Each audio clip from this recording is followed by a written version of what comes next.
All right. I sprinted over from the varsity show. You can see I'm a little sweaty here. No. But yeah, now we're in it running with WARR, the official NBA, official pro basketball podcast, we should say, of We Are Regal Radio, WARR Media. And this once again is your man Kyle Means here, editorial director, and senior writer Joshua M. Hicks, aka Joshua A. Hicks, is joining me, the host of the In the Scope podcast as well, but definitely a runner, supreme, always with us here. And yeah, we got we're only in half formation here. We may have someone else join us before the hour, but we just we could always talk hoop amongst ourselves, and that's what we're gonna do for the next hour. Talk about some things. We're running up into the postseason proper now with the NBA. They're gonna have the playing game, I should say, on Saturday. Figure out that eighth spot in the Western Conference, and a lot of the playoffs matchups are actually settled as of now. But it's been a lot of interesting play. A lot of a lot of people have been showing out in the bubble. The Suns have finished out today, went 9-0 in the bubble. Didn't take one L, but they're not even going to be in the play-in game, man. Let's start with that, Josh. What do you think about that, man? They Booker's been awesome, man. They even got Campaign out there playing and hooping, man, which it has to hurt us Bulls fans, man, who saw him play up here, but he's been doing well. And they, like I said, they're not going to have a chance to play in the playoffs, even though they've gone 9-0. But they look like a threat going forward in the West. Yeah, the Suns are interesting because they show that if you have the right coaching staff, your talent can develop in a way that you may not be relevant to see. Campaign is a prime example of that. I mean, Cameron Payne, like you mentioned, played for the Bulls, and he digressed to a point where we technically could write him off as a bust in the NBA until he comes to Phoenix and he's playing and doing things we like I think I saw you tweeted before earlier today. He's doing things that we didn't even know he can really do. Not at all. Yeah, but you won't know that unless you have the right coaching staff that knows how to bring that out of you. And this just really shows the basically the league that Monty Williams was ready to be a head coach. Monty Williams was made to help develop talent. He was made to be a good coach within the league, and his time has shown it, and it's showing out now. It seems like Devin Booker and DeAndre Ayton have really built a connection as a nice duo or a tandem of the team. We saw role players that are rookie, pretty much role players that have emerged in Cameron Johnson and Mikal Bridges, who I personally, when we first talked about it, I wanted the Bulls to draft Mikal Bridges. I liked him too coming out of school. Yeah, he was a good pick for them, and you see why. He's a great two-way defender. And having that having those two players on both wings really aid the Suns defensively. And even Devin Booker, he may not be known as a defender, but you could show there was moments in this bubble where he did step up defensively when needed the most.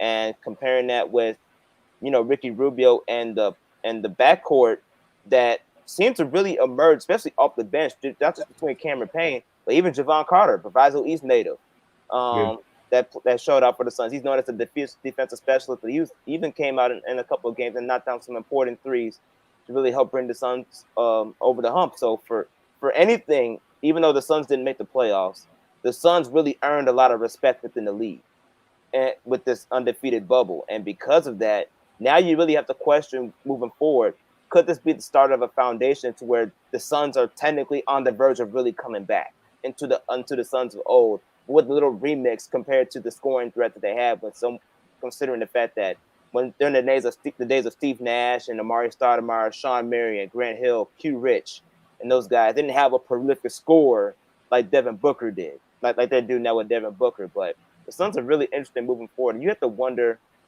if this was a good start from the offseason perspective to where maybe this could be an idea ideal situation to where even though we would love to see Devin Booker leave Phoenix to go to a primary team and really ball out, you may wonder if this could be a foundation where he can actually start potentially at least put in an idea of bringing some people over to Phoenix, especially with the fact that now Monty Williams is really getting the respect he deserves. Yeah, definitely. And I think that would be better for the league if that happens. You know, my man in Golden State had to take the hit to his pockets because he did the tampering on TNT. But you know, a lot of people say he might end up getting traded for Booker to go to Golden State. That would be funny. But you know, I would like to see him stay there and build with the guys that he's got, and like I say, bring maybe one more big talent over there, and they should be able. I think next year they'll be in the playoffs, but for them to possibly make a run where they can be a championship contender again, you know, they gonna need another guy, and that'd be pretty cool if that happens in Phoenix and happens with Booker taking the lead, you know, and not just being another guy on a loaded team, you know. Yeah, and I think that's what really set Devin Booker apart because his scoring hasn't changed. I mean, he averaged 30 plus in the bubble. He scored 70 2 years ago in Boston. Like, right. He been a gunner, man. He can gunner. Yeah, for sure. But I think what set him apart was his leadership his leadership within the bubble was magnificent, especially considering the fact that he actually was a facilitator. I want to say he averaged 5 or 6 assists within the bubble, being a two guard like that can have some point guard skills and still be able to set up for his teammates and trust his teammates enough to where they can actually produce. That's where you take things to the next level when you're talking about a guy of Devin Booker's status. When you consider the fact that he's been known as just a regular scorer and that's all you can do. The fact that he can actually take his game to another level and actually facilitate on the court and create for others, that's going to be a huge step for others that, you know, they'll be paying attention to. And it's a big thing for the Suns moving forward. Yeah, he's 20. He's 23. He won't turn 24 till October, man.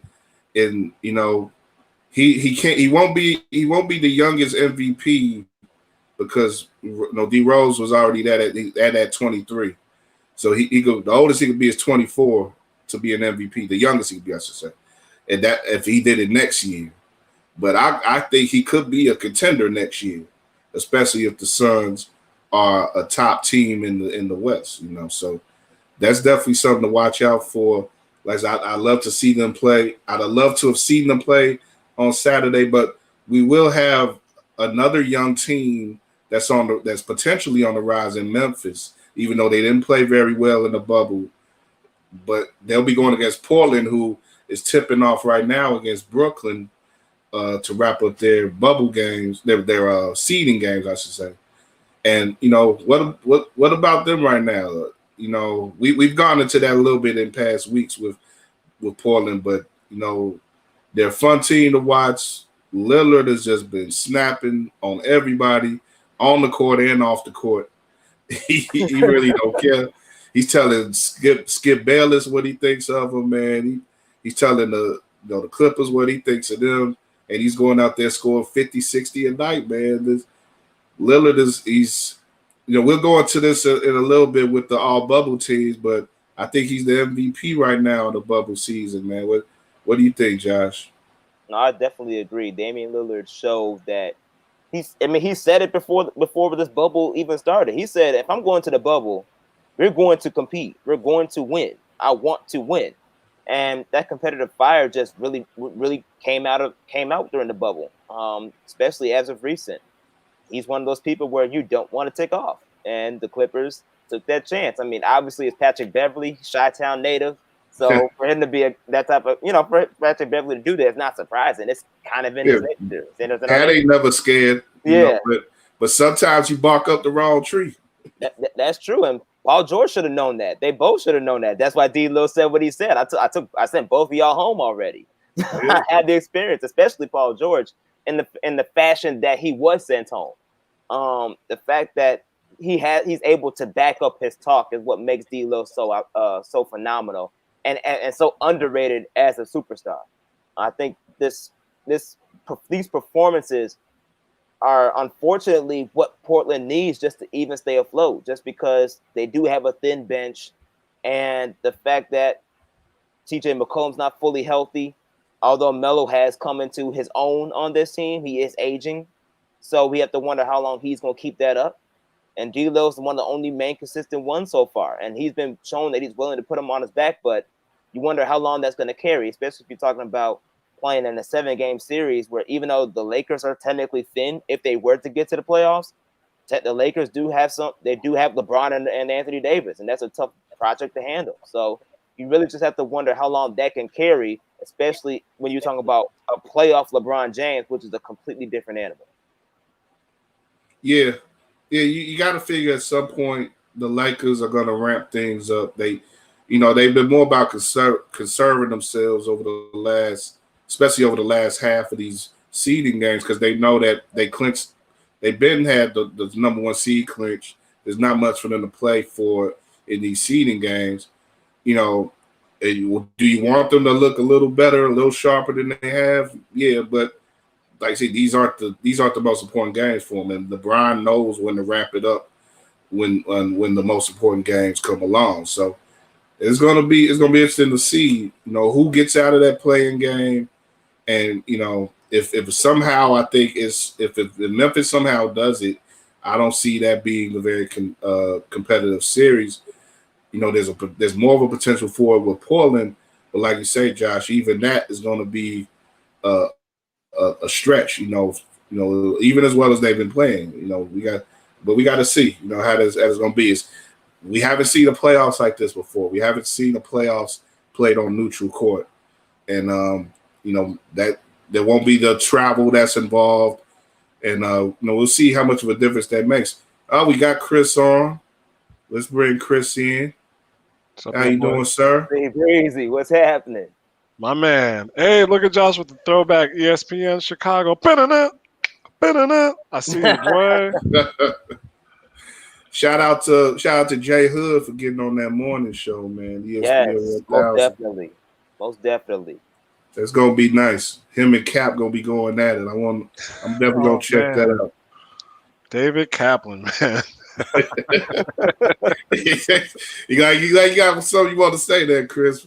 No, he's cool. Like I remember a throwback. He's earnest, I think is the thing. He's always upfront with his opinions, but I remember I called him a schmuck on Twitter once, and it wasn't like it wasn't meant to be anything specific. I was just like, I thought he sounded like a schmuck, and he responded to me, which is more than pretty much anybody else has done in a similar situation. So he's just so outspoken. I think it's hard to match his energy, so it's going to be an exciting show because I know Jonathan Hood can do that.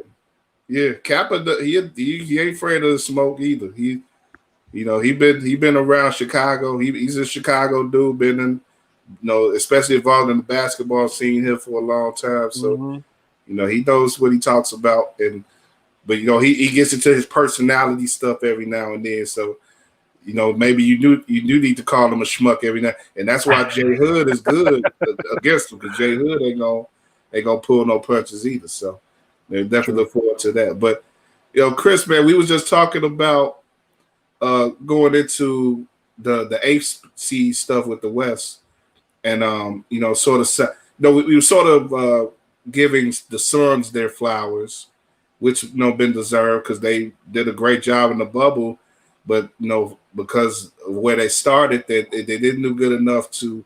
Well, they did as good as they could do. They went 9-0, but they were too far back to get into the playing game, which is going to be Portland and Memphis. So I don't know. You want to just give some thoughts on that whole situation overall between the Suns playing the way that they played, and the future that's potentially there for them, and seeing what we're gonna see with Portland and Memphis. Any thoughts on that as well? Just first for the Suns, it was cool to watch them do what they did. They got a lot of props, which is well deserved. I think among the three of us and more people at WARR Media have been high on Monty Williams for as long as I can remember. Yeah. I know he should be coaching the Bulls if management knew what they were doing. So it's good to have him in Phoenix. Devin Booker is a scoring machine, the likes that we haven't seen. Honestly, it's hard because there's so many guys who can put the ball in the basket, but he's such a – it's not an at-will scorer. It's just that he can score so fluidly. It's hard to contextualize for me in this moment. But that said, I'm still not – I don't like that the NBA decided to bring 13 teams just so they could have games. Because these guys are still putting themselves at risk. They're putting their bodies at risk just from day-to-day basketball playing. Like, guys could get injured. Guys could get hurt. Guys could catch guys could be diagnosed with COVID. Guys could catch coronavirus, things like that. But, man, I guess the Suns lived up to the billing. They put themselves in the best position they could possibly put themselves in. And they're still not going to the playoffs. So it's like it's a double-edged – it's not a double-edged sword. It's just kind of – what does it amount to at the end? Who's going to be talking about this next year? Who's going to be talking about that performance next year? We will have clips. We'll remember some things, but it's just kind of gone into the wind now. So that said, for the playoff matchup, Portland, I think, is going to face the Lakers. I don't think that they're going to be. I don't know if it's going to go to a third game. If I'm right, and Portland got over the top of the Grizzlies and got that 8th spot. Either way, I think Portland wins that little play-in series, and they're going to face the Lakers for best of 7. I don't think that they have what they need to win. They're a different team than last year, the team that got swept by the Warriors in the first round. But I still think that they're a little undermanned in terms of who they're going up against. LeBron James is otherworldly in his career in first rounds of the playoffs. So Anthony Davis is playing at a high level, as you would expect.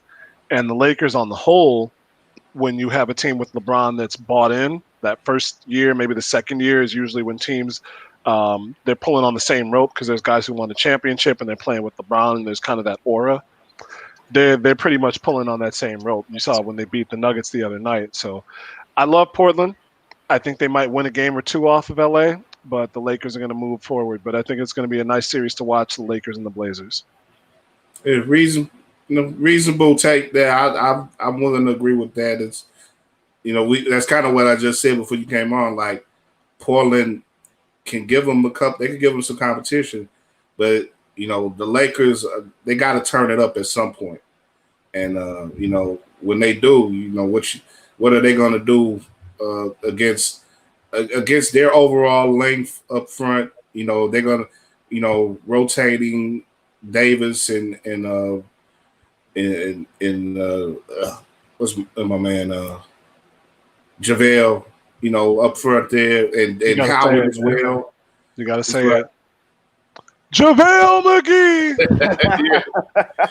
The only thing I don't like about the Lakers on a fundamental level is I just don't like their rotation on the guards right now.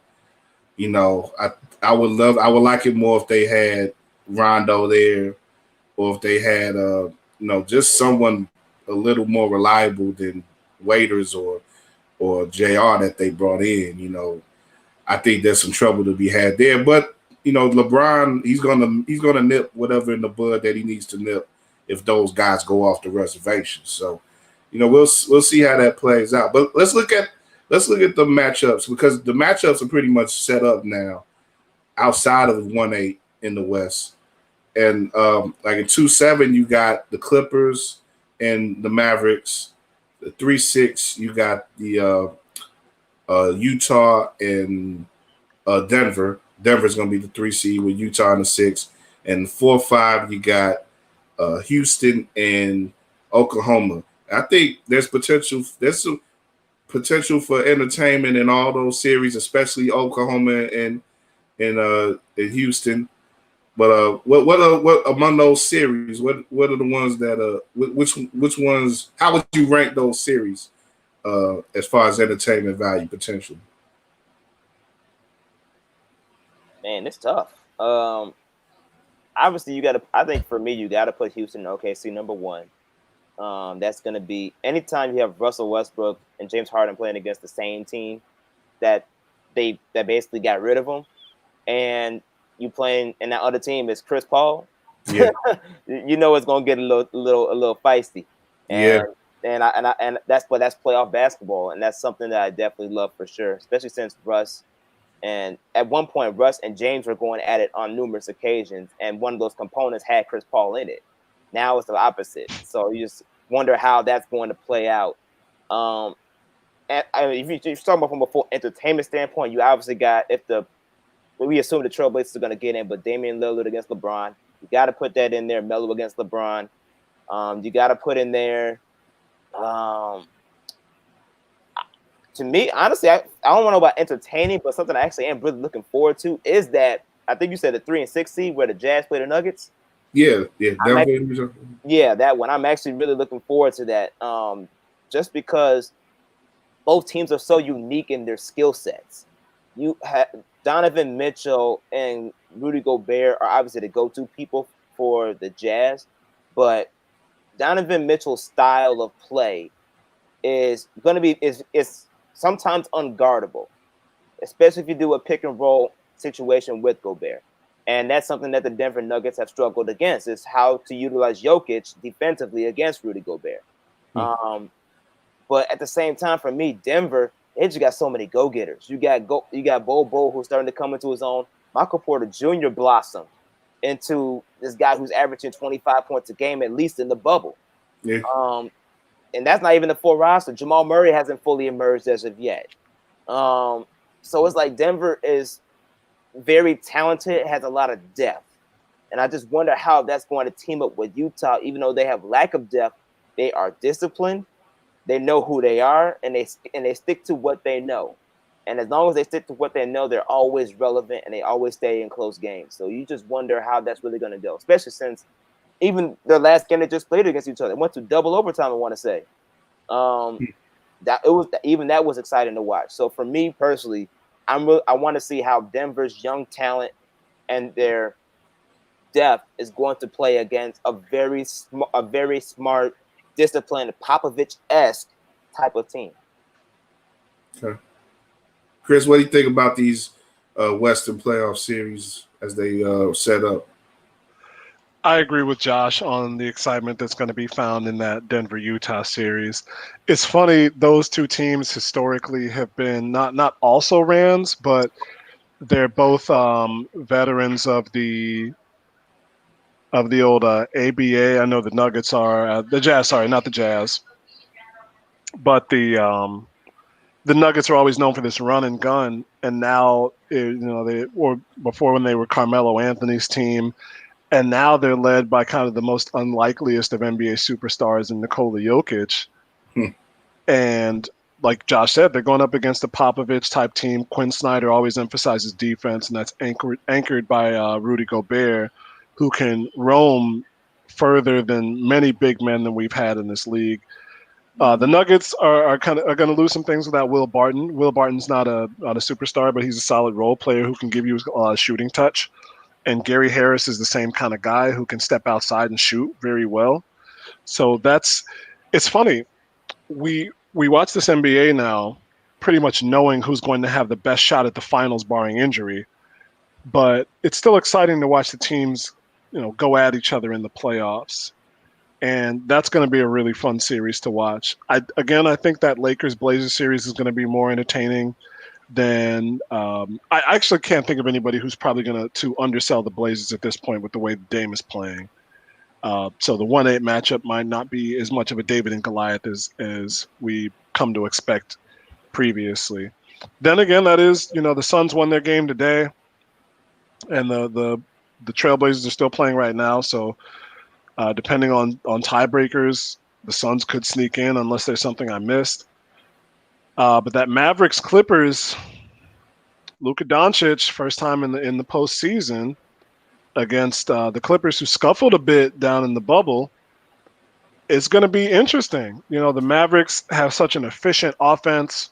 Rick Carlisle is a veteran, proven coach who is not going to give teams an easy time of it. in terms of scoring, but the Clippers have the edge if they can keep the game close, because I think Josh Eberle posted on Twitter that the Mavericks were like top 2 in offensive efficiency, and then they were like 28 in clutch scoring, which doesn't make any sense with the players that they have and the coach that they have and the offense that they run.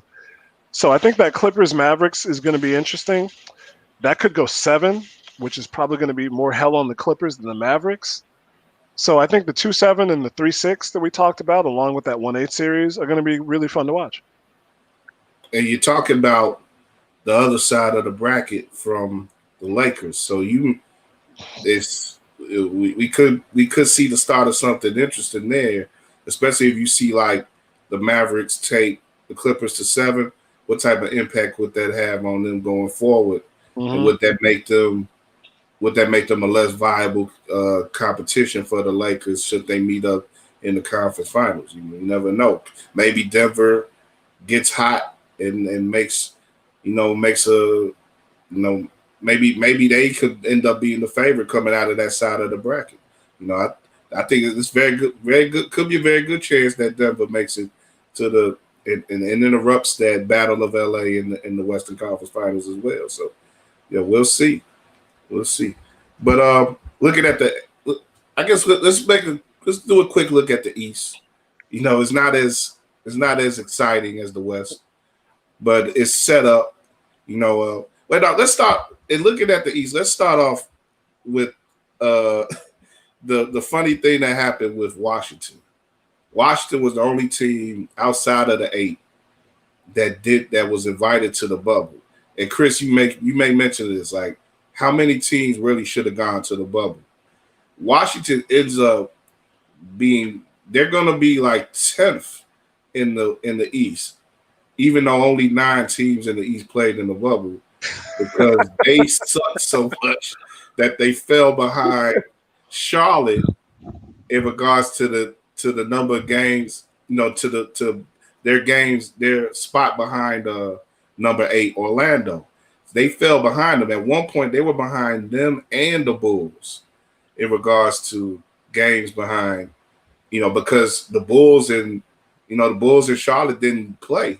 So they were winning by default, whereas, Washington was just adding games to their loss side and losing on their win percentage.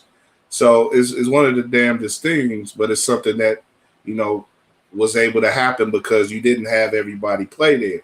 And I wrote on the website on Monday, well, maybe you could have invited 24 teams. Maybe you could have had the Bulls and Charlotte down there, even though the Bulls would have likely embarrassed themselves worse than Washington probably did. But you could have, or maybe you could have left it to like 20 teams. That's probably would have been more of a prudent thing. But I don't know. Let me get your thoughts on that first about, just what was Washington has to go down as the team that wasted everybody's time most down there.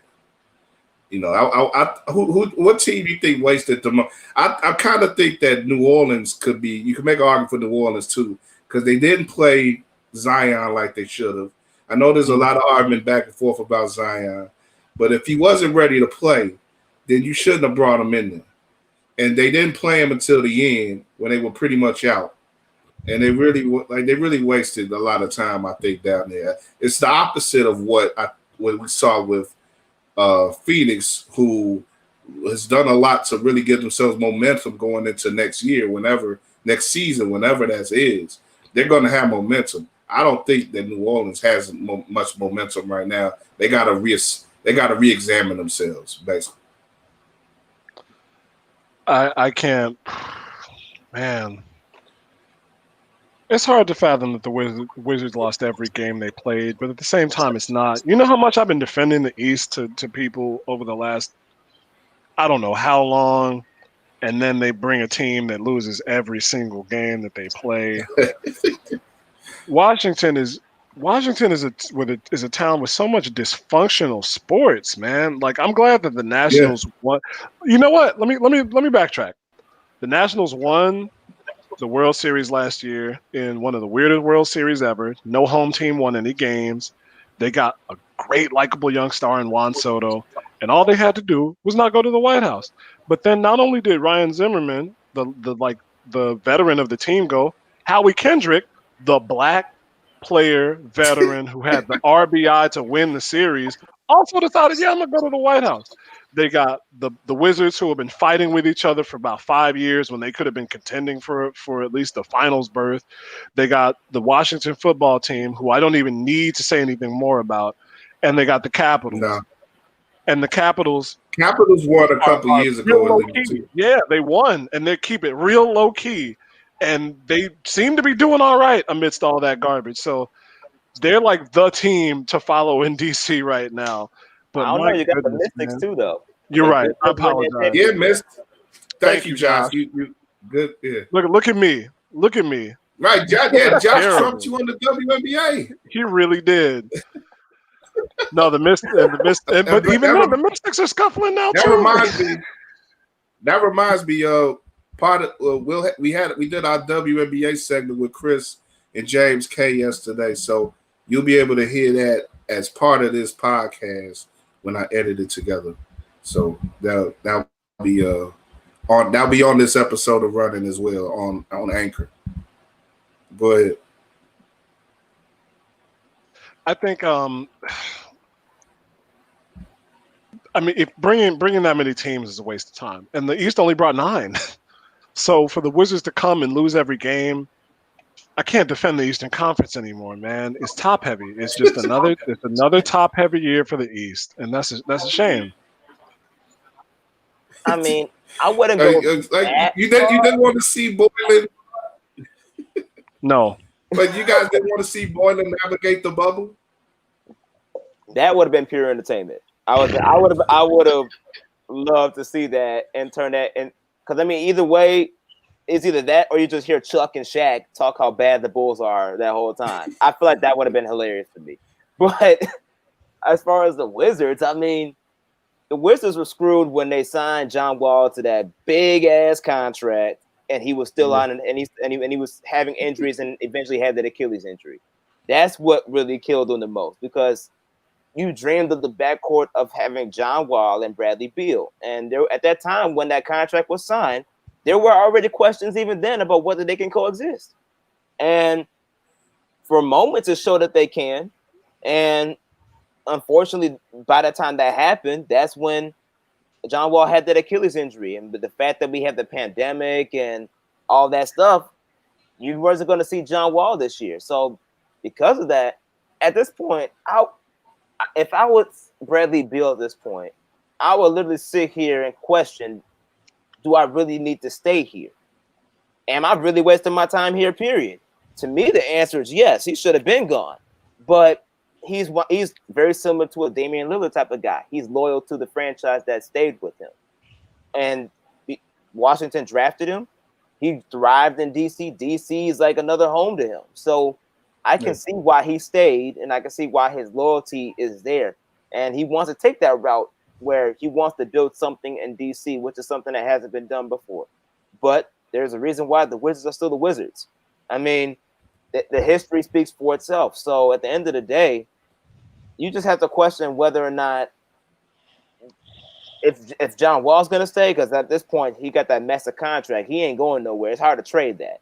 You just, with Bradley Beal being the most lucrative contract out that team, you just wonder if he really should just step on out and move somewhere else. That's kind of how I feel it should go at this point.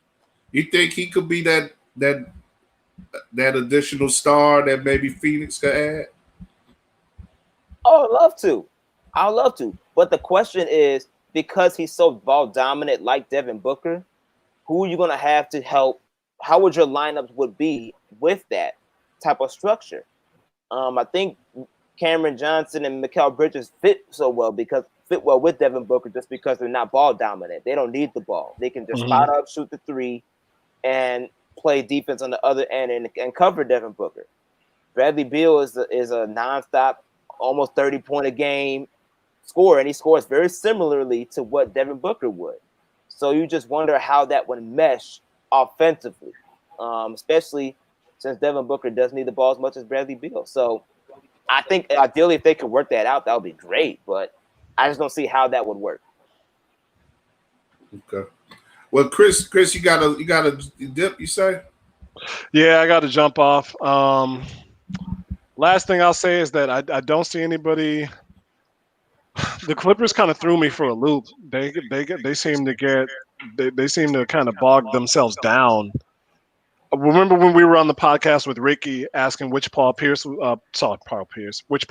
is going to show up, and we haven't seen the Paul George of those Indiana teams that really pushed Miami yet. So it might be LeBron and the Lakers title to lose. Honestly, to me, I had a small argument about Giannis the other day in softball practice, and he did not develop the range on his jump shot that he absolutely needs to get a longer range on his jump shot, because he's headbutting people right now. He's not too worried about a jump shot.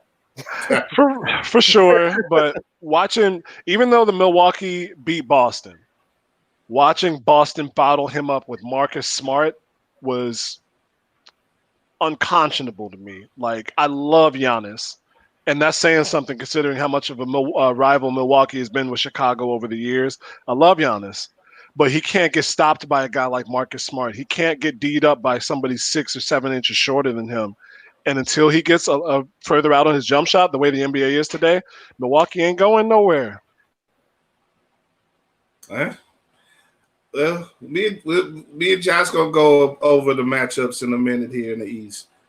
I appreciate that thinking. I think Milwaukee's gonna, like I say, they gotta do some re-examining too over the course of this early part of the postseason. I think they'll have at least the first 2 rounds to re-examine themselves, but they gotta come through, I think, in the finals and get at least get to the finals if they want to keep Giannis happy up there in Cheese Land. So we'll see. But Chris, man, thanks for jumping on, and we'll holler back at you next week, man.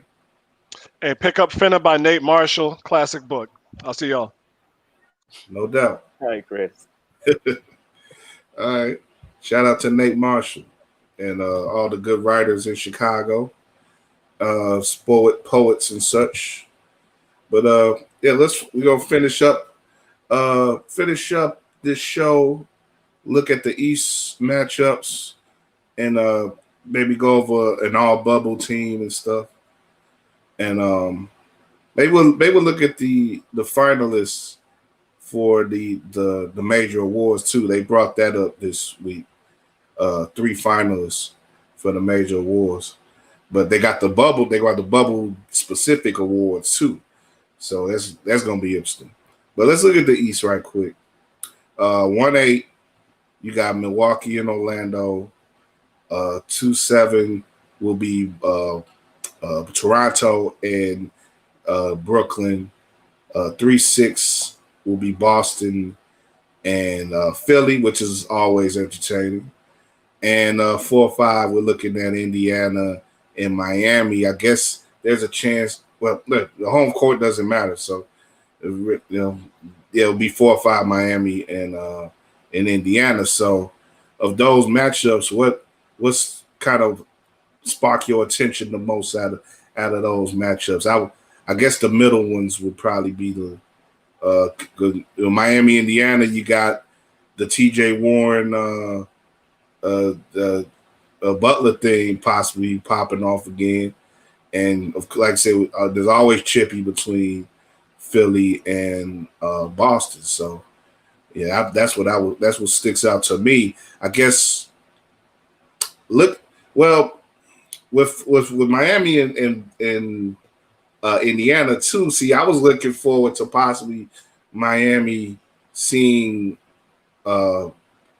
Milwaukee in the conference final, but that makes a heck of a semifinal matchup too, and that could be a real challenge for Milwaukee.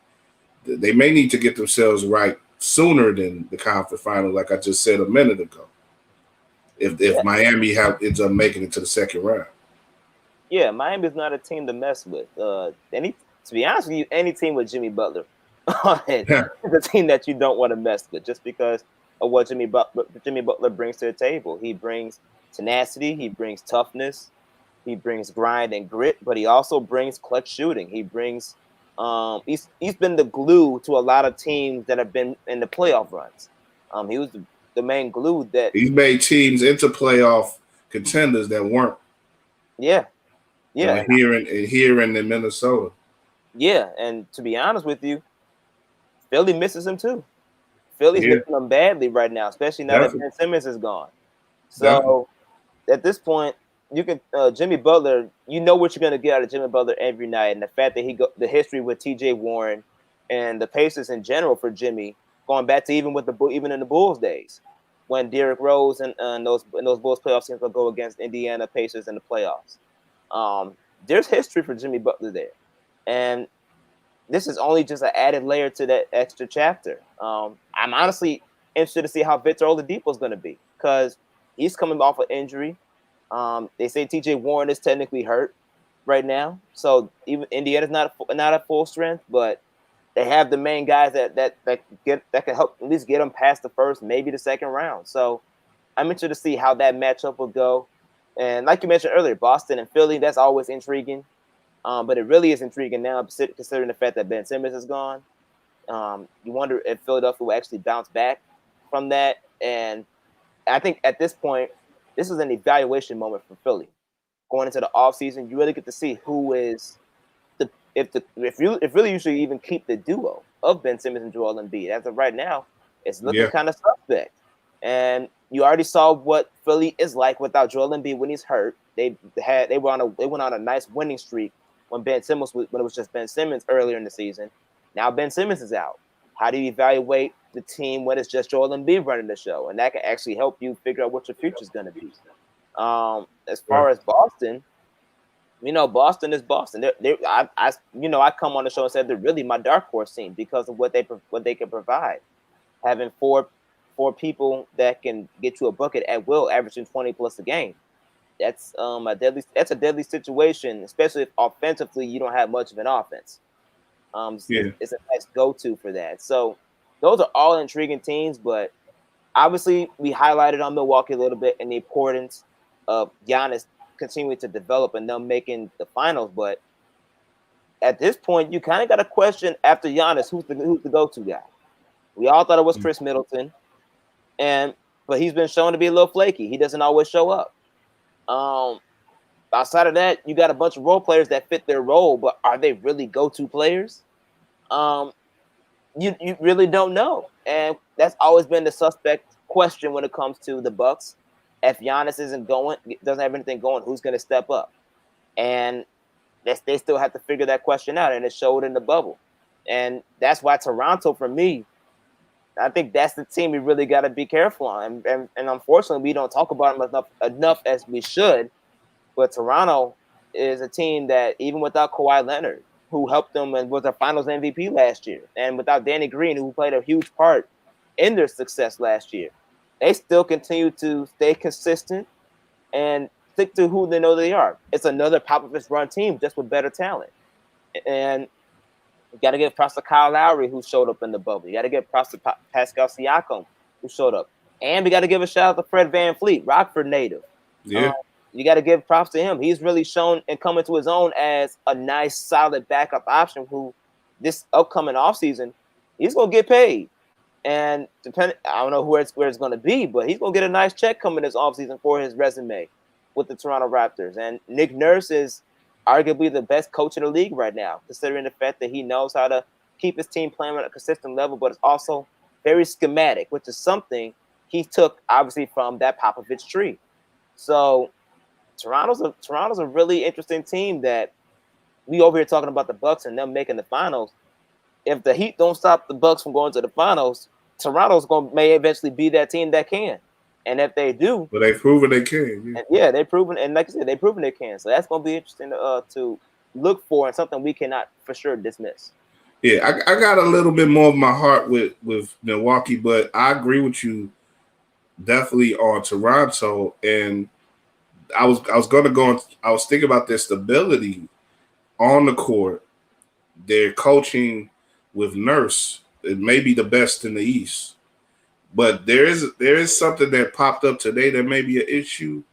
And Adrian Griffin with his daughter apparently coming out with some very serious allegations towards him. And I advise y'all to look that up on Twitter. That could be something that could undermine them. I hope maybe it doesn't. I don't know. We can't. It's still early, but that's not the type of thing you want to see at this point of the season, whether you're in a bubble or not.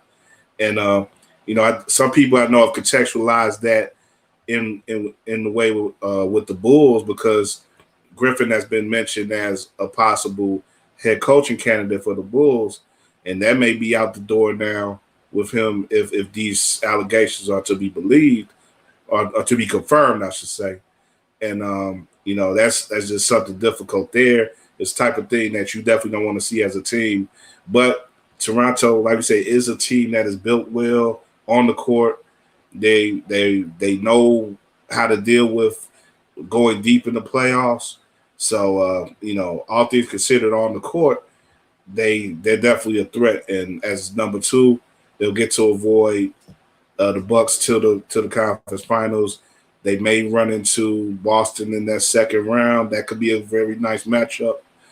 But I think, like I said, both of those teams. I think Boston it's been very important that Boston has had really a less than turbulent season this year, coming off of their run with Irving, Kyrie, and the drama that he brought to that franchise. That's been put behind them, and bringing in Kemba. He's really been a good replacement on a spiritual level as well as on a straight ball playing level. They've been, even before the hiatus, they were a team that people were looking at and saying, okay, they're playing well and they don't have much drama about them. Let's see how things go for them. And in the bubble so far, they've been looking well. They got Brown and I keep forgetting names. I'm getting old, man. Well, my man from Duke, Tatum. Oh, Tatum, yeah. Yeah. Tatum is a guy who he's shown himself in big playoff games already. So he's a guy who's not going to be scared of any of these games either. And I think Brown is going to be much the same way. He's got a little more he could prove, but it's hard not to like that roster as well, up and down. And they got the energy, but experience now as well. So youthful energy plus experience is a good thing. I like to see from that team. So it'll be interesting. And then like Chris said, the East is top heavy. You can't really expect any upsets, but we'll see how things play into the second round going forward with the East. But let's go. Like I said, let's go into first the bubble stuff, the bubble all bubble team, and then we'll look at the big yearly candidates for the yearly awards. Well, I put in our little group on Twitter, I brought up the Chris Sheridan piece where he laid out his all bubble team. He had five guys he laid out for the all bubble team. Wrote this for Forbes, and I'm gonna go over his team and let's see if we agree or disagree with him on these picks. He's got Devin Booker, T.J. Warren, Luka Doncic, Michael Porter Jr., and I skipped over somebody. T.J. Warren, Damian Lillard, yeah. So I think that's a pretty solid group there. I think I'll give them 4, definitely. I don't know if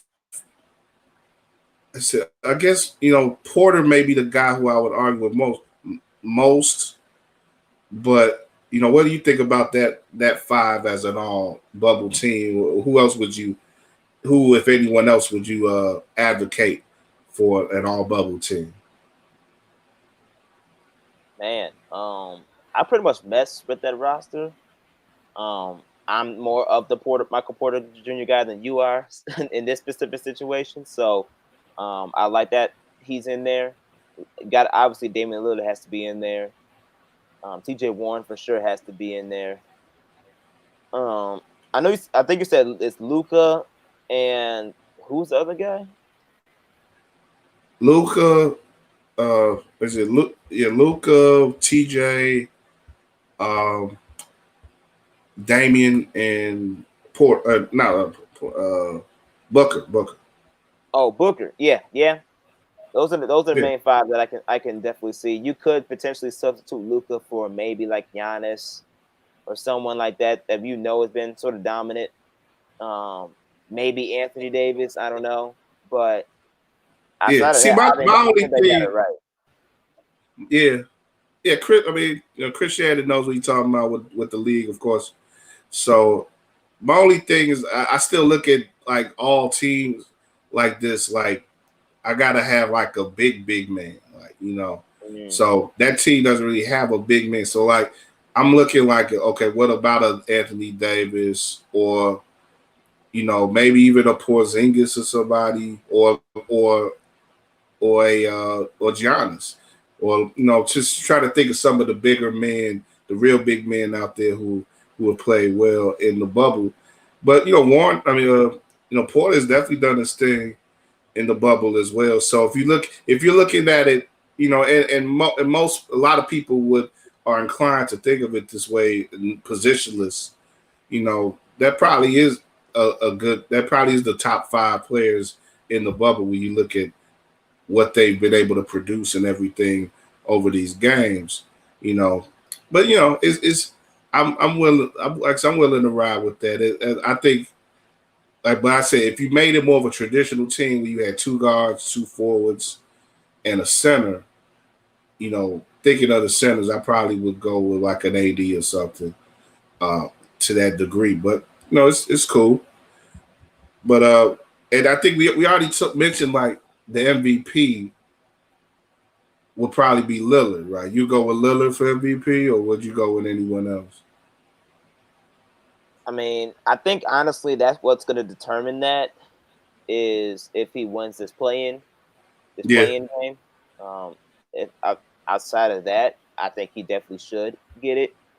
I won't even be surprised if they even gave it to like a Devin Booker, since they did go undefeated in the bubble. They may not be in the playoffs, but they did go under. If you're talking about just the bubble itself, I mean, they went undefeated. They're the only team to do that. So that's a lot of consideration to put into when you're talking about just the bubble success as a whole. Yeah, that's a good point. Like if you lead your team undefeated, if you're talking about an award that's based just on the bubble play, you definitely should consider Booker in that because he's the leading guy on the team that's played the best in the bubble. So yeah, I think those are probably the only 2 choices you got: Booker or Lillard. Yeah, for sure. Yeah, I'm trying to get up these finalists, these award finalists. Give me a second there. Okay, here we go. Got this from a tweet from Casey Johnson. And now these award finalists, these are the traditional NBA awards that are given out every year. And this is based on the play going back to the regular season through 2019 into 2020. And we look at the 3 finalists for all the major awards. First, the MVP, you got Giannis, James Harden, and LeBron. For Rookie of the Year, you got Ja Morant, Chicago's own Kendrick Nunn, and Zion Williamson. For Most Improved Player, you got Bam Adebayo, Luka Doncic, and Brandon Ingram. For Defensive Player of the Year, you got Giannis, Anthony Davis, and Rudy Gobert, who's won it, I think, twice already. Won that award. Sixth Man of the Year, Montrezl Harrell and Lou Williams, both from the Clippers. Dennis Schroeder from Oklahoma City. And Coach of the Year, the finalists are Mike Budenholzer for the Bucks, Nick Nurse from the Raptors, and Billy Donovan from Oklahoma City. So, anything jumps out with you for those finalists for those awards? If you want to talk about my individual picks or predictions that I would say for each individual, MVP, I would give it to LeBron James. LeBron, number one in the West, led the league in assists this year, which is something he's never done. And the fact that he's in year 17 and he basically elevated a Lakers team that with a whole revamped roster, which is unfortunately something he knows all too well. And he brought that Lakers team to the number one team in the West. It's tough to do. West is a tougher conference, and LeBron is still producing at a high level even in year 17. I think that's well deserving. I know most likely Giannis will win it. That's what most people predict that will win it and would choose to win it, and rightfully so. He is deserving of it. They have the best record in the NBA. He's improved on top of his MVP season from last year. So he has some key numbers. He's been better. Yeah, he's been better. So you can't argue that for sure. And I'm not against it. But if I had to talk about impact, which is the most valuable component of it, if you take Giannis off the Bucks, yeah, they'll struggle, but I think they'll still be somewhat consistent. You take LeBron off the Lakers, you may be looking at a below 500 team, and that's unfortunately the reality of almost every team LeBron's been on. So I think LeBron James at this point, he's for sure my MVP pick. Defensive Player of the Year, I'm giving it to Anthony Davis. Anthony Davis has shown more on the defensive end that he can handle his own. Obviously, we know Rudy Gobert has, but I mean he's won it for 2 straight years. Yeah. So obviously, you got to give it to that. You got to give him credit for that. Giannis, he's a monster, but I'm pretty sure he's going to win MVP. Anthony Davis is Defensive Player of the Year just because of the fact that he's, like I said, he's on the same team as LeBron, number one team in the West, but his defensive numbers improved from last year. And because of that, they helped the Lakers improve defensively throughout the season before the bubble itself. So Anthony Davis. You talk about impact. Look at what the Lakers did last year as a defensive unit and how much he improved them. But his presence, overall improving that team defensively. That's probably the best argument for Davis right there. He's done pretty much the same stuff he's always done, but he's made that Lakers team into an elite defensive team pretty much by himself. Yeah, so for me, I got to go with the Chicago native, Anthony Davis, for the Defensive Player of the Year. Most improved for me is Brandon Ingram. Brandon Ingram definitely took his game to the next level, became a 25-point scorer, and really start to mature into the Kevin Durant-esque type of skill set that he has for this New Orleans Pelicans team. Him going to New Orleans was probably the best thing that ever happened to him just because he needed a fresh start. He was pressured since he was drafted by the Lakers. We was expecting him to be Kevin Durant-like as soon as he got into the league, and pairing him up with Lonzo Ball, and then the fact that LeBron came through, they thought he should be thriving. But they all rookies, when they enter the league, they have their tough times, and they hit their walls, and they try to figure out ways to improve on themselves throughout all the hardships. And I think for him, there's just so much chaos being a Laker that when he actually got traded to New Orleans, it brought peace to his life. It was a new, fresh start for him. And for him to continue to do that and develop on the court, that's where he just took things to another level. And he just exploded. He became an all-star this year. So because of that, anytime you come from a regular, considered average player to becoming an all-star, and within that 1 year and taking that next step, you got to give all that consideration to most improved player of the year. Even though I do love what Bam Adebayo is doing, being that key defensive, that key presence and that key go-to option for the Miami Heat, helping the Miami Heat in a big way be the top 4 or 5 seed in the East. But you got to give your props to Brandon Ingram to being the most improved player of the year for this year. I like Bam in that category as well, but I agree with you about Brandon Ingram, and he's probably got the best story of the three. And he showed quite a bit, as far as being a leader and contributing, even in less than ideal situation in the bubble. He showed quite a bit as well with New Orleans. They were going back and forth with how they were using Zion, but he was pretty much the steady guy for them in these games. It didn't lead to the wins that they wanted, but I think he showed more of his maturation in the bubble as well. Right quick, I don't know. I think some people mentioned like they maybe did a little too much with putting Luka as a finalist, and I kind of agree with that because we know who Luka is. Luka is crazy good, but he was kind of crazy good last year, and it's like we talk about it in most improved.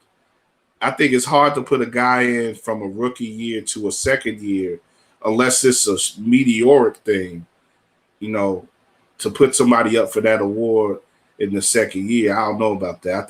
I think that award should be more for a mid-career guy or a guy who's maybe closer to the end of that rookie contract, who may have shown that over the course of that contract that they've really made something of themselves, or like I said, a guy who's even older who may have fell off on some level, like we was talking a lot about Rose prior to the bubble, about him being maybe a most improved guy, and maybe that's the type of thing I think that award is for, more so than propping up a young guy who we know is good already, and he may not be elite yet, but he's getting there, and we know he's getting there.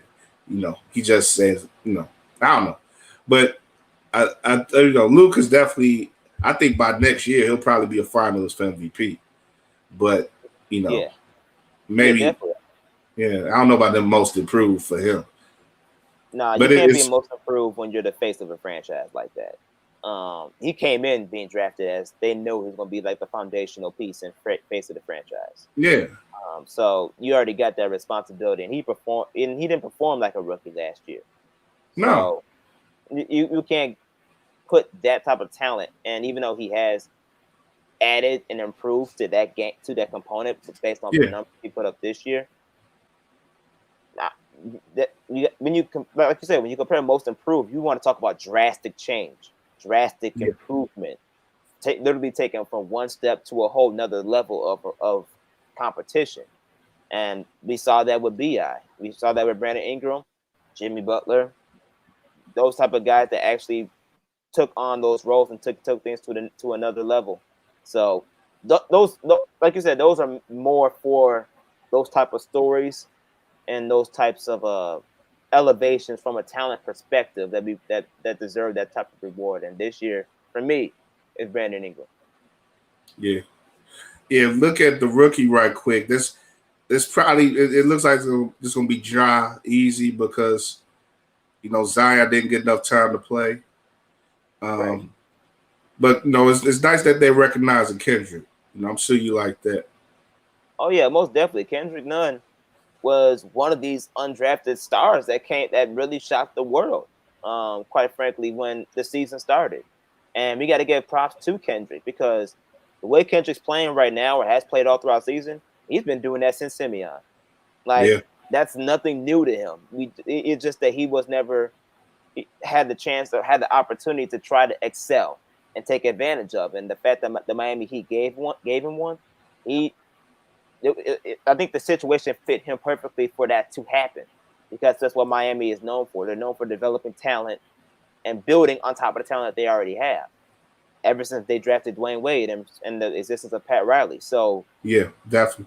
So because of that, it was a perfect, ideal situation for Kendrick Nunn to be who we know he can be. And the fact that they embraced that and the team allowed him to do that, it took him to a level where now he's known. He's considered one of the top young guys in this league. So we got to give Miami Heat props for that, and we got to give a shout out to Kendrick Nunn, as a Chicago Southside native, to just continue to be who he is and who we know he could be and obviously was since his beginning of stardom. Yeah, I mean, Kendrick's story is interesting because, like you said, he was a star at Simeon. He comes out of there. He's down in Champaign, becomes a key part of that team. But that program wasn't doing nothing with him, and he was producing, but they were in a bad place. They changed coaches and stuff, but he finds himself in a position where he feels he has to move to another spot in order to showcase himself more for the league. So he goes to Oakland, Michigan, not Oakland, California. And he tries, he shows himself there, but he makes himself from a big school guy to a little school guy. So that impacts his stock in the draft. And it winds up being a risk that pays off big time because instead of him being maybe sticking at Illinois and maybe being drafted like in the late first round or early second or something for a team that maybe couldn't develop him that well, he goes undrafted, but he goes to one of the best franchises in the league for developing players in Miami, and some I guess there's some injury issues and stuff that allowed him to get more time early on in the season as well. He gets the time that he needs to be on the court. He takes full advantage of it, and he was really a standout guy at that beginning part of the season. And it's good that he still is being recognized at this. Through so much has happened since then, but he's still being recognized. He hadn't been forgotten about. So yeah, I'm definitely looking forward to seeing how he's going to continue to develop down there in Miami. He could be a guy that could be real important for some winning teams down there in South Florida. So, definitely big ups to Kendrick there. And just look at the remaining awards. 6 men. Lou has won that award before. I think maybe that may work out in Montrez's favor that Lou has won before, and also that Lou is he's made himself into a hot wing all-star now. So maybe, I don't know if that's going to impact him in any way. If they had an award for craziest instances in the bubble, he would win that. That should be a bubble award. Yeah. It should be. I mean, we had plenty of instances where people were going crazy and getting in trouble for simple stuff. I mean, people were getting in trouble for Postmates. People. He got Holmes over there in Sacramento. He'll be a finalist for that. Yeah. Right. So craziest bubble story. Yeah, you can definitely make an award for that for sure. Yeah. It's interesting that the Clippers got 2 people in that finalist, and it shows how deep they can be. They've had some issues in the bubble, but if they're all healthy, that's a team that comes at you in waves in a lot of ways, and they've gotten one of the Morris brothers since then. Since the beginning of the season, got one of the Morris brothers in Markeith, I think it's Markeith, but and got Noah too. So it's like they just got a deep rotation, and they have 2 guys. It's 6 man of the year. So you talk about a 6th and 7th man for the Clippers. They giving them 2 6 men. So it's like that's just interesting to me. The Schrader is a nice story too, because he was a guy who, I think a lot of people were sort of iffy on him in Atlanta.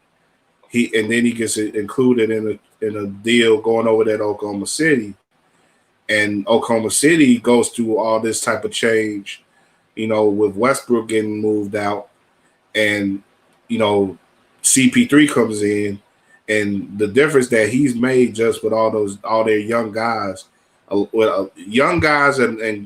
pieces that people weren't too high on entering the season, but that team has been made into a contender again. That's why too, with Coach of the Year, I'm kind of inclined to say that Donovan even though you got two great coaches from the East alongside him, I mean, Donovan is a guy who a year or so ago, I would have probably said he needs to go back to college.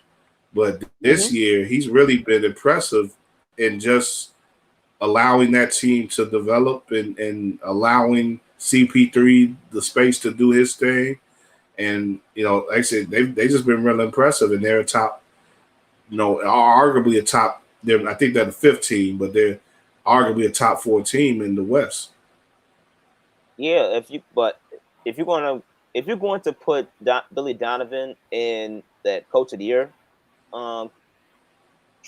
conversation, you got to put Chris Paul in the MVP conversation, because Chris Paul's leadership was one of the biggest factors to this team's success. And you highlighted every reason why. And one of the biggest components is because players developed in ways we didn't think they could, to where they became very productive. And that's an ideal situation for Dennis Schroeder. Honestly, Schroeder should be the 6th man of the year, in my opinion, because of that. No one expected him to be the 6th man coming off that bench to be a backup point guard, especially when he first got traded. There was even a conversation about having him play the 2 guard while Russell was playing point guard at one point in time. You're right. Yeah. So when he first got there, he may not even be originally viewed as a backup point guard. When he coming out, because of his scoring ability in Atlanta, you really wondered if he ever actually was a point guard. He was more of a combination guard. But now, that was one of the big things with him. Like, he was one-dimensional. He's not a guy you could run an offense through. But it's changed. Yeah, it's changed, and Chris Paul is one of the main reasons why. I think also having Shea Alexander there, being a young guy learning from both Schroeder's and Chris Paul's mentality and game sets, that helps him develop a lot. And the fact that Billy Donovan was able to manage that, I actually view this team like a college team, just because of the fact that it's fresh. It was a fresh start for Billy Donovan, and the players that were brought in were younger, and you brought in veterans that were flexible. Players like Danilo Gallinari, flexible. Guys like Steven Adams, where they know their roles, flexible. Having those guys, and you drafting Darius Baisley, who was a high school guy that was supposed to go to college, but took the internship route and ended up getting drafted by the Oklahoma City Thunder in the 2nd round. And then you have Chris Paul, who understood that and his willingness to stay competitive, but take on that mentorship role to help aid these young guys into the positions that they are now. I would give the Coach of the Year award to Billy Donovan, as well as the MVP to Chris Paul, if Chris Paul was a candidate, and he rightfully deserves so, just because of that. If anything, it really trumped the narrative that Chris Paul can be more than just the one of the top guards in the league, that people revered him. Obviously at this point in his stage in his career, you would think he would want to win a title with other superstars. Yeah, but I think his willingness to accept. And he had that shot in Houston. He was with a superstar, but see, that's the thing I think that sort of hurts CP3, is the way that he's seen as a nuisance in a lot of ways, on the court and off the court. Like, he's had, he plays the bad guy role, and he doesn't do it in a way that where he's trying to do it. He just happens to get these positions where, like the other day, where he got into it with Butler, and he kind of bullied Robinson a little bit, and then Butler had to step up. Like, that's the type of way that people think of CP3 in a lot of contexts. So I think in that, when you apply that thinking, I think that's the sort of thing that hurts him for getting consideration for awards like MVP. But like, I agree with you. Like, he's probably meant the most to his team outside of LeBron, or Giannis. When you talk about taking him away from that team, what would that mean for that team? How many more losses would they get? CP3 is definitely up there as a transformational player on his squad. Yeah, I agree. And the fact that Oklahoma City reshaped and revitalized and rebuilt itself from the original foundation that they built all those years ago, you have to give the Thunder credit. You got to give Sam Presti credit for just taking the charge to do it, and you got to give Chris Paul credit from his willingness to take on that mantle, take on that role, and adjust in the way that he needed to adjust, so that way he can efficiently lead this team.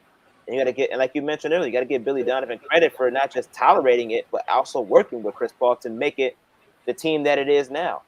And I think the fact that this is a younger team and Chris Paul understanding that and potentially changing whatever leadership style that he's accustomed to, it shows a diversity in leadership, but also shows that I think that made Billy Donovan more comfortable.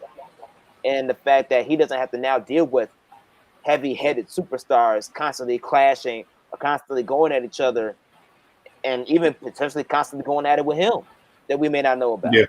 I think that really made him more comfortable in his coaching role, and where we got to see him sort of blossom, and that actually helped his case as an NBA coach.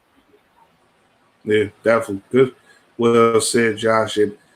And we think of CP3 much more of a coach on the court than Russell ever could be, but Russell, him and Harden have vibed more this season than maybe could even be expected. So again, going back to that matchup, all the ways that they intersect, those two franchises intersect the talents that they've exchanged and stuff over the years, definitely makes that to be potentially the most entertaining first round matchup, because they got so much history between them, Houston and Oklahoma City does. So that's where we're at right now, man. The postseason is here.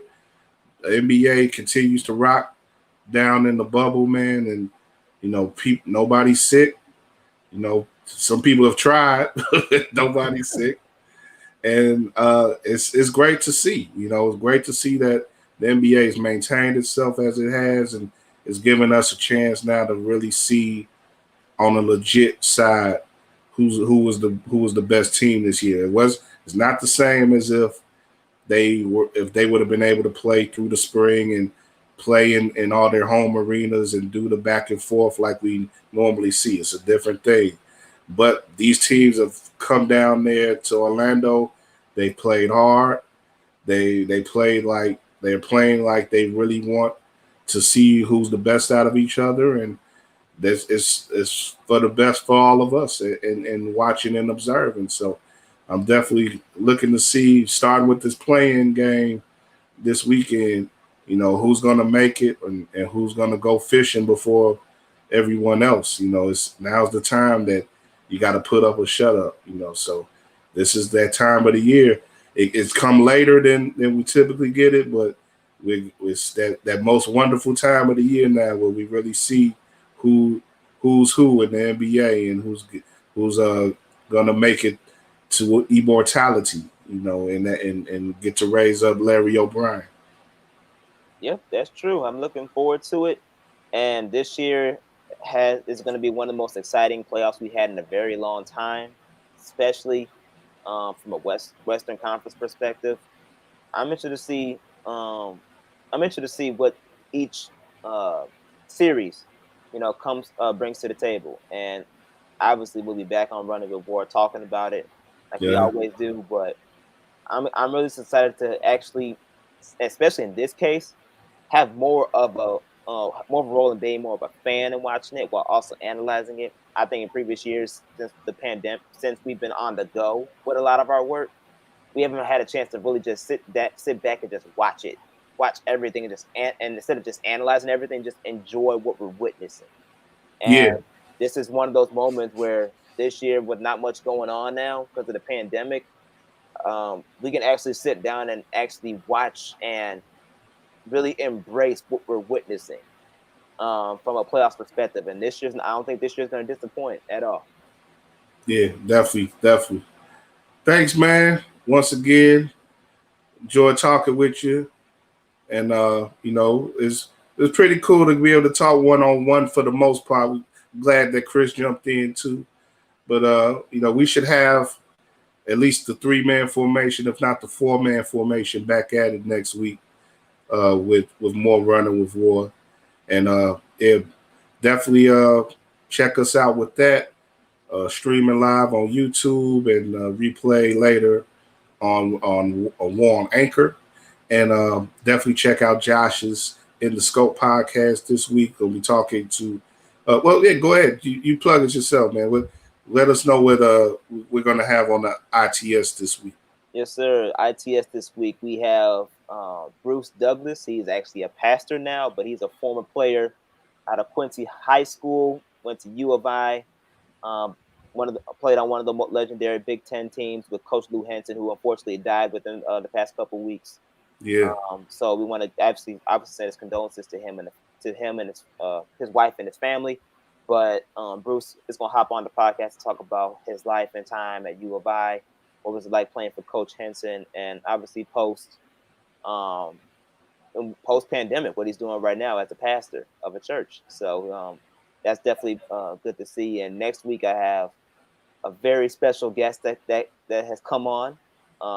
We got an ESPN rep that has come on the scene, talked a little NBA and culture life. You gonna tease us?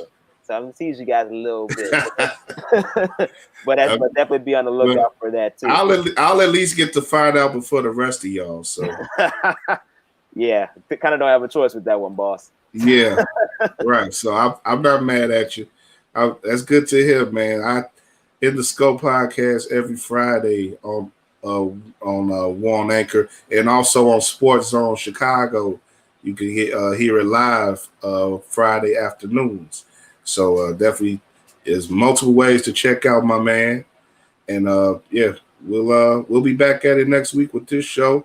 Once again, you can follow me, work_right on Twitter, K Mean on Instagram, and on all Regal platforms. We are Regal Radio. Search, and you will find what we do. So, keep supporting, keep sharing our stuff if you like it. Even if you don't like it, you can share us as well. Subscribe to us. Subscribe to us on YouTube here. We're keeping on every week, bringing you new live streams and stuff. Interesting interviews with people in sports and even out of sports. I've been able to talk to a couple of rappers this week, and Mike Terra and Fillmore Green, our homeboy Fillmore. Shout out to those guys. We're going to keep doing some interesting things on the culture side along with the sports side. So we just, making the most that we can of this time, this unique time, and, giving you content that you need and deserve as well as thirst for. So, Josh, appreciate you, man. And, we'll get back at you next week. Keep bouncing, y'all, and enjoy the playoffs.